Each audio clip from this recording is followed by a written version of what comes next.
Em Apocalipse 19, vamos lá então. Apocalipse 19, não coloquei na tela, mas vocês têm as Bíblias aí. Eu quero que vocês prestem bastante atenção. Estão prestando atenção? Vamos lá então. Verso 11 começa dizendo assim: E vi o céu aberto, e eis um cavalo branco, e que estava sentado sobre ele chama-se Fiel e Verdadeiro, e julga e peleja com justiça. Amém? Esse julgamento é o mesmo julgamento das taças, não é? Está julgando a falsa igreja, onde diz que se lembrou dela lá na 7ª sala. Aí ele se lembrou dela para julgar ela, né?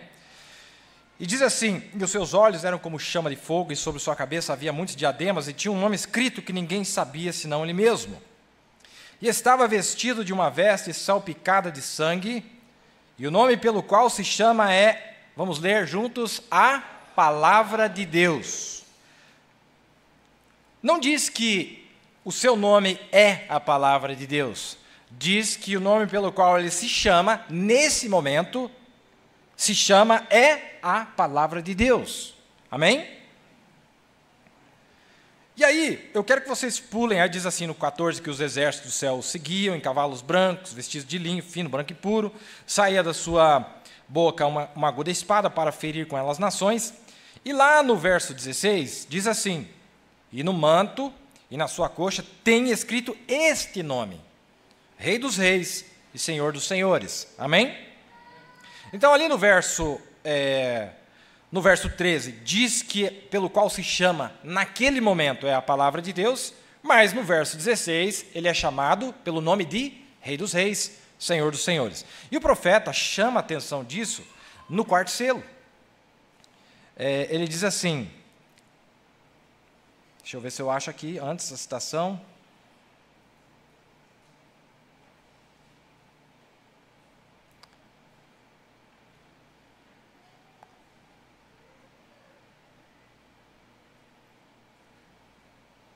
Me dá só um minutinho aqui que eu vou achar onde ele fala isso.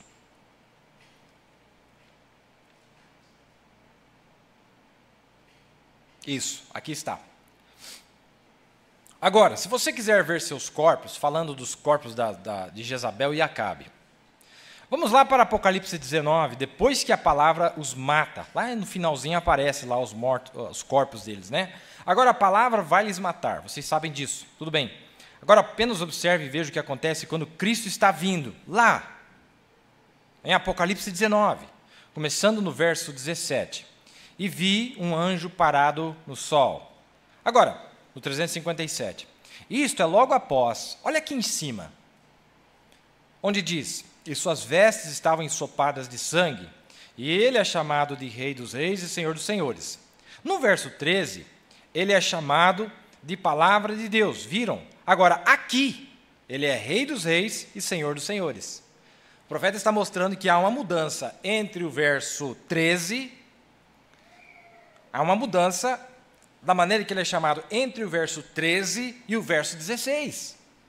É o mesmo Senhor, amém?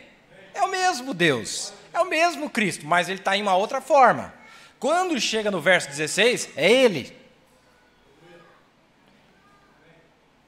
Quem é que desce na primeira praga, irmão? Não é Deus? Não é a ira de Deus que está sendo manifestada? Mas o profeta disse, na 7ª praga, quem é que bota os pés no Monte das Oliveiras? Entendeu? Na 7ª praga, não na primeira. Ele não desce na primeira praga, ele desce na 7ª praga. O profeta que disse qual é a atração sobre a montanha. Então aqui ele mostra, presta atenção como ele está sendo chamado. Diz aqui, aqui ele é Rei dos Reis e Senhor dos Senhores. E vi um anjo, agora observe, ele vai adiante. E da sua boca saía uma aguda espada para ferir com ela as nações, de sua boca, como da boca de Deus para a boca de Moisés, está vendo? E ele as regerá com uma vara de ferro, e ele é o mesmo que pisa o lagar do vinho do furor e da ira do Senhor Deus Todo-Poderoso, e na veste e na sua coxa tem escrito este nome: Rei dos Reis e Senhor dos Senhores. Agora observe, agora ele surge ferindo. Quem ele está ferindo? Jezabel e seu Acabe, falso profeta. Que interessante, né? Ele pega Apocalipse 19, ele diz, lá tem Acabe e lá tem Jezabel. O que mais que tem no quadro de Acabe e Jezabel? dizendo a todas as aves que voavam pelo meio do céu: vinde e ajuntai-vos à ceia do grande Deus. Ele lhes dá como comida para as bestas e aves. Agora observe aqui no outro capítulo, aqui do livro de Apocalipse, ele está citando Apocalipse 6, onde diz que ela matava com a espada, e com a morte, e as bestas da terra. Então, dá ela em dobro. Ela não fazia isso? Ela não tinha as bestas, as feras, sob seu controle? Então vamos fazer o seguinte, vamos mandar as bestas e as feras em cima dela agora. Nós já falamos sobre isso no programa, não falamos? Sobre os 10 reis, como que eles trabalham para ela, e depois eles se voltam contra ela. É perfeito demais essa Bíblia, não é? Não é maravilhoso? Os mesmos cães ali, irmão, raivosos, porque parece um monte de cães raivosos agora, né? Um presidente fala um negócio, daí o outro cão já uiva de lá, essa latição, e um querendo... E é tudo guampeca. Na hora que Deus aparecer, mas é tudo guampeca. É tudo vai enfiar o rabo no meio das pernas e vai pedir para os montes cair em cima deles. É o que está escrito lá na Bíblia. Mas agora parece que são tudo uns filas, uns Rottweiler, uns Pitbull. Ah, mas na hora que o leão aparece, irmão, tudo guampeca.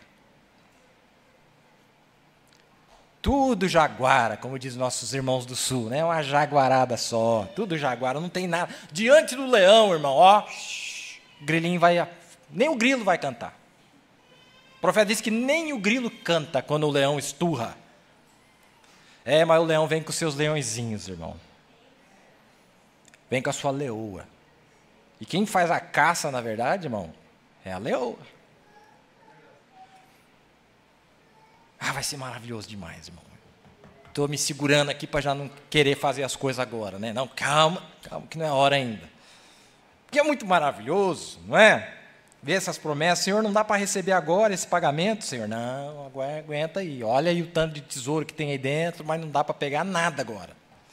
Tá bom, vamos aguardar. Paciência, né? Paciência é um dos atributos ali da pirâmide, não é? Vamos lá. Lhes dá como comida para as bestas e aves. Agora observe aqui no outro capítulo, né? Lemos isso, bem exatamente como Acabe e Jezabel, está vendo? A igreja Jezabel, seu corpo literal, é para ser comido pelas aves e bestas da terra. Bem exatamente como Acabe e Jezabel foram natural, é para eles serem também na forma espiritual, a igreja. Estão vendo o que quero dizer? Muito bem. Para que comais a carne dos reis e a carne dos tribunos, a carne dos fortes e a carne dos cavalos, e dos que sobre eles se assentam, e a carne de todos os homens livres e servos, pequenos e grandes. Elias. Mas o que Elias tem a ver com Apocalipse 19, irmão Brano? Elias foi o profeta nos dias de Acabe e Jezabel natural. Está prometido ele fazer a mesma coisa, de acordo com assim diz o Senhor. Na palavra, para Jezabel espiritual, seu ministério de forma espírito. Observe, Elias, embora em seu dia tenha sido apropriadamente e profundamente vindicado, não conseguiu lhes levar de volta a palavra. Está certo isto? Embora que Elias tenha tentado com tudo, ele fez tudo, ele mostrou-lhes sinais e maravilhas, eles riram da sua face. A mesma coisa eles farão com o espiritual aqui, porque aqui é uma Jezabel espiritual, não é literal, né? Vejam, ele não pôde lhes levar de volta a palavra. Aqui também é um Acabe espiritual. Aquele lá representou esse grupo de pessoas, não é? Essa nação. Então, é disso que ele está falando aqui. Tem mais coisas boas aqui, já estamos chegando na nossa reta aqui. Diz assim, ó. Tivemos de ir em diferentes lugares da Escritura para Apocalipse 19, para mostrar que a vinda de Cristo vai matar o anticristo. Esta é a razão que eu tive de deixar apenas tomar esses 2 versos. Eu tive que ir a partes diferentes da Escritura para provar estas coisas. Então, esta é a razão que eu fui para Apocalipse 19, para mostrar o final do anticristo. Será a matança de Cristo quando ele vier. Ele vai matar o anticristo. Tive que ir para Apocalipse 10, para mostrar que a mensagem do 7º anjo será uma pessoa nos últimos dias, ungida por Deus, para um ministério bem igual ao que o profeta Elias tem, como está predito em Malaquias 4, para revelar a verdadeira palavra original de Deus nessa geração. A palavra original de Deus nessa geração, como ele fez com Jezabel natural, assim este homem irá fazer com Jezabel espiritual as igrejas denominacionais. Tive de ir ao capítulo 10, do verso 1 ao 7, para provar que estava certo. Mas o que Malaquias 4 tem a ver com Apocalipse 19? O que Apocalipse 19 tem a ver com Apocalipse 10? Olha o que ele está falando aqui. Tive de ir ao capítulo 10, do verso 1 ao 7, para provar que estava certo. Lá para Malaquias e Amós e assim por diante, para provar isso.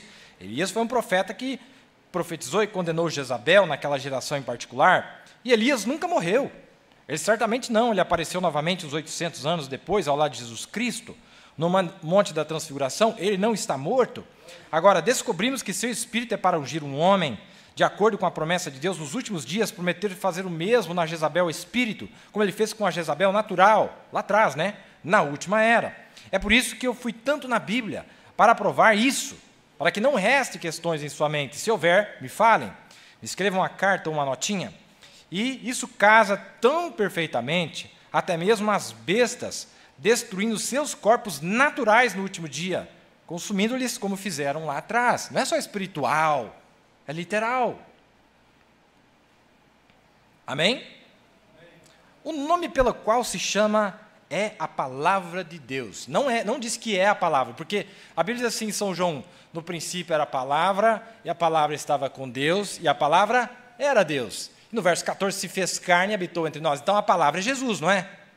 A palavra é Jesus. Jesus é a palavra. Mas aqui não está dizendo assim, ó, pelo nome pelo qual se chama, não diz o qual é. Pelo qual se chama é a palavra de Deus. Veja o que o profeta diz aqui na era de Pérgamo. Quando a noiva voltar a ser uma noiva palavra, ela produzirá as mesmas obras que Jesus produziu. A palavra é Deus. O Espírito é Deus. Eles são todos um. Um não pode operar sem o outro. Se um verdadeiramente tem o Espírito de Deus, ele terá a palavra de Deus. Então, o Espírito Santo e a palavra de Deus é a mesma pessoa. É assim que era com os profetas. Eles tinham o Espírito interiormente habitando e a palavra vinha a eles. É assim que era com Jesus. Nele havia o Espírito sem medida e a palavra veio a ele. Agora, irmão, você diz que você tem o Espírito de Deus, você nega a palavra? Não tem. Fake. É fake. O povo ficou bravo comigo que eu usei esse termo, mas o irmão Brandon usa esse termo. Vai lá na mensagem para você ver. A palavra fake e falsa é a mesma coisa. Falso. É falso. Irmão, se você tem o Espírito de Deus, você não nega a palavra de Deus. Jamais. O profeta diz que o Espírito Santo se alimenta da palavra de Deus. Nele havia o Espírito sem medida e a palavra veio a ele. Jesus começou não só a fazer, mas a ensinar. Porque o Espírito de Deus estava nele, não estava? Então, obviamente, que a palavra saía dele. A minha doutrina não é minha, mas daquele que me enviou. Quem que enviou? O Pai, o Espírito. E quando ele abria a boca, o que saía da boca dele? A palavra de Deus. Minhas palavras são Espírito e vida. Minhas palavras, então o Espírito e a palavra é a mesma coisa. É maravilhoso, irmão. É maravilhoso. Agora, ele fala aqui, ó. Vocês me dão mais uns minutinhos aí? Para nós acabar, porque assim, ó, até agora nós mandamos o eunuco jogar a incredulidade para baixo. Aí agora nós já passamos com a carroça por cima. Amém? Já lambuzou toda a parede com o sangue da incredulidade. Agora nós vamos dar ré na carroça e nós vamos patinar em cima da incredulidade. Está bem assim? Só para vocês entenderem, tem que fazer isso, irmão. O diabo merece, ó, ser espancado, sem dó e nem piedade. Não é isso que vocês querem fazer com o diabo? Eu odeio o diabo, irmão, e ele sabe disso. Ele também me odeia, então está tudo certo. Graças a Deus que nós temos um Deus para lutar por nós, né, irmão? Porque nós não somos páreo para esse indivíduo. Ele é sagaz. Mas Cristo tem um nome. O que é? A palavra de Deus. Isto é o que é. No princípio era a palavra, e a palavra estava com Deus, e a palavra era Deus. E a palavra se fez carne. Está vendo? O cavaleiro não tem nome, mas Cristo é chamado de a palavra de Deus. O que significa, irmão? Quer dizer que é Deus encarnado ali. Encarnado no quê? Em quem? Não diz que é a palavra de Deus, mas aqueles ali se chamam a palavra de Deus. Não diz que é a palavra de Deus. E o profeta chamou muito bem a atenção. Falou, olha o jeito que está escrito. Olho de águia do profeta. Agora ele tem um nome que ninguém conhece, ele, né? Mas ele é chamado, lá naquele momento, de a palavra de Deus. Isso é maravilhoso, isso é maravilhoso. Ele fala isso, irmãos, que eu acabei de citar para vocês, no segundo selo. Está aqui, ó. Vamos pular aqui para o 323. Ele lê Apocalipse 19, né? 323, está no quadrinho aí? Aí, apareceu. Lembre-se, não sabemos isso. Veja o que é isso. E ele estava vestido, vejamos. Ele estava vestido de uma veste tingida de sangue. E seu nome é chamado. Não é, mas chamado. De palavra de Deus. Falou, não é a palavra de Deus ali, porque a palavra de Deus é Jesus. São João, capítulo 1, mas aqui não diz que é, mas diz que estes tais que estão ali, ou este que está ali, é chamado de a palavra de Deus. E a noiva é chamada do quê, irmão? Da palavra de Deus. Pois ele, a palavra é o mesmo, está vendo? Agora notem, não seus nomes, seu nome é chamado palavra de Deus, só conhece um nome, nenhum outro nome. E os exércitos do céu, que estavam no céu, seguiam em cavalos brancos, vestidos de linho fino, branco e puro. Esta é a justiça dos santos. Agora observe o que Jesus disse, aquele que tomar da espada, tudo bem, o cavaleiro do cavalo vermelho, aqui para onde ele está vindo.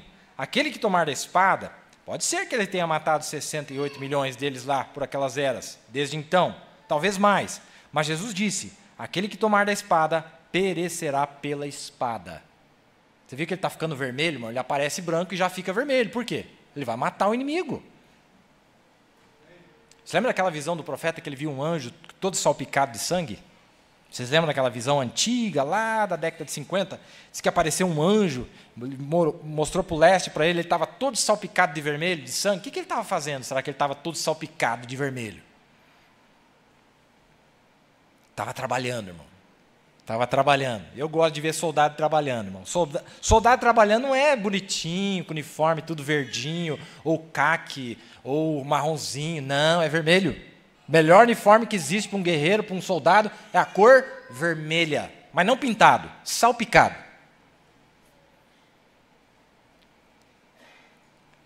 Não é maravilhoso, irmão? Você vê a destruição do diabo. Eu estou amando ver esse episódio inédito. A destruição do diabo, a fúria dos santos. Vamos um pouquinho aqui, que tem mais umas gotinhas aqui, não é? Tem mais umas gotinhas. Diz aqui, ó. Observe, ele está falando do diabo. Observe, cavalga num cavalo baio. Assim que ele aparece em cena na sua última cavalgada, ele agora, falando do quarto selo, né, agora ele está na sua última cavalgada. Agora, isso não é no nosso dia, isso será mais adiante. É o selo predito, porque veja, a igreja já subiu quando isso acontece. Então não tem cavalo baio agora, irmãos. Não tem diabo encarnado agora plenamente, porque a noiva está aqui. Quando Cristo aparece aqui na terra, assim, este camarada aparece e se torna completamente o diabo, de anticristo, até o final, através de falso profeta, então numa besta, o próprio diabo, ele está cavalgando num cavalo baio, todo colorido, misturado com todo tipo de cores, para lhe fazer baio e semelhante à morte. Mas quando nosso Senhor aparecer aqui na terra, ele estará cavalgando num cavalo branco como a neve. Ele será completamente, plenamente o Emanuel, a palavra de Deus encarnada em um homem. Está vendo? Não é só em um homem, irmão. Em todos os homens e mulheres que compuserem o corpo de Cristo. Amém? Porque lá diz que o exército está seguindo. E o profeta disse no quarto selo, são os santos ressuscitados voltando. Nós repetimos mesmo, né, irmão? É a mesma coisa que passar com a carroça, toda vez que repete, machuca mais o diabo. Vai para frente, volta, gata uma ré, gata uma primeira, patina em cima, tem que acabar com essa, tem que esbagaçar com essa mamba. Porque o espírito da incredulidade é encardido, irmão. Tem que botar na máquina de lavar de Deus e bate, você tira e está sujo. Você bota, bate, joga ali como que é lá, o sabão em pó, o Clorox da palavra de Deus, irmão, e bota lá o Clorox da palavra de lá, bate, é o sabão do lavandeiro, como diz em Malaquias 3, bate, mas, irmão, é encardido, irmão, essa tal de incredulidade é terrível. Mas Deus tem um sabãozinho muito bom, chamado palavra de Deus, e ele vai embranquecer as vestes, ele vai lavar as roupas, ele vai deixar todo mundo branquinho, tirar toda a sujeira. Ainda tem torrão saindo, irmão, vamos jogar na máquina de Deus. Oh, maravilha. Eu estou falando de todos nós, eu estou incluído nessa. Que Deus nos lave, que Deus nos limpe, que Deus nos purifique de todo pecado. Não é? Aqui, tem mais uma aqui. Esta mensagem foi traduzida como Torre de Babel. Outra tradução meio fake, né? Porque não tem nada a ver com o que o profeta, o tema, o título. O título mais correto, na minha opinião, é a singularidade da unidade. Porque o povo fala da unidade de Deus através de 3 pessoas. Mas é singular, é uma unidade em uma pessoa. Pai, Filho e Espírito Santo. Nesta mensagem ele diz assim, ó, então veja, eles estão esperando por um conquistador vir cavalgando num cavalo branco. E como que isso é pervertido das Escrituras? Porque Jesus está vindo cavalgando num cavalo branco. Suas vestes tingidas de sangue, seu nome, a palavra de Deus. Mas vejam, o diabo tomou essa teoria e a perverteu para Maomé, mas verdadeiramente Jesus virá num cavalo branco. A Bíblia diz que ele virá. Mandaram para mim, como querendo dizer assim, que nós estamos pervertendo as Escrituras ao supostamente tirar Jesus do cavalo. Irmão, o que o profeta está dizendo aqui, que colocar Maomé no cavalo de Jesus é perverter a Escritura. E eu acho que nós temos que ser doido da cabeça para falar que se Maomé vier, está certo. E eu não me lembro de ter falado isso em nenhum lugar. O que eu me lembro é de ter falado que tem um povo que espera um determinado fulano, chamado de Maomé, vir. Mas vai vir. Mas não vai ser Maomé. Mas vai vir num cavalo branco. Você vê como que é, irmão? Você vê como que é? Não, aqui está dizendo... E ele disse, Jesus está vindo. Ah, é, Jesus. Bom, deixa eu ler algo para vocês e nós vamos encerrar. Vocês estão felizes, irmão? Ah, eu estou maravilhado com Deus. Deus tem sido bom demais, irmão. Olha, é maravilhoso, irmão. Tem uma adrenalina espiritual, irmão. Que aquela coisa solta no teu corpo espiritual e você fica, né, com aquela atenção, ou seja, cadê o diabo que eu quero atirar nele? E a coisa mais deliciosa que tem é quando você vê que você acertou o diabo, irmão. A sensação, olha, não tem nada, eu convido você para fazer isso. Pega o rifle da palavra de Deus, irmão, mira na cabeça do diabo e acerta.